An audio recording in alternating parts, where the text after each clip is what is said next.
It was an intense night of bombing. We spoke to residents who said that it was the worst night since the beginning of the war for them in terms of the intensity of Israeli airstrikes.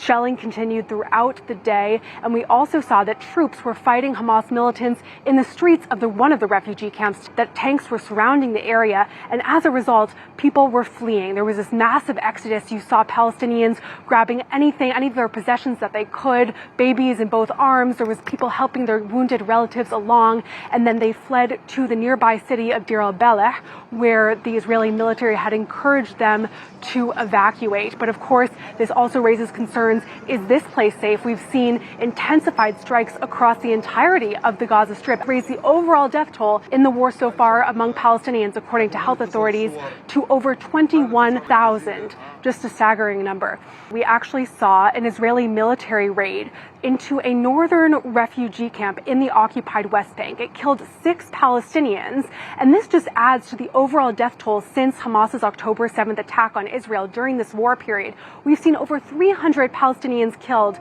most of them in confrontations with Israeli soldiers, but also some in confrontations with Israeli settlers, who Palestinians say have become emboldened after the Hamas attack to retaliate against Palestinians. And observers say this is sort of an extension of Israel's war against Hamas in Gaza. You see that Israel's trying to root out militants associated with Hamas or Islamic Jihad that are also in the West Bank. And as a result, it is using different tactics than it used to before the war. It's using tactics actually that it's using in Gaza, like airstrikes. This is something that before the war, you wouldn't see airstrikes in an Israeli military raid. Typically, that would be very rare, but we did see that today, and we've seen that almost in every military raid. And of course, that has very deadly results, and that's why we're seeing that death toll surge, as well as the number of Palestinians detained, which now stands at nearly 8,000, according to advocacy groups, which is the highest number in 14 years.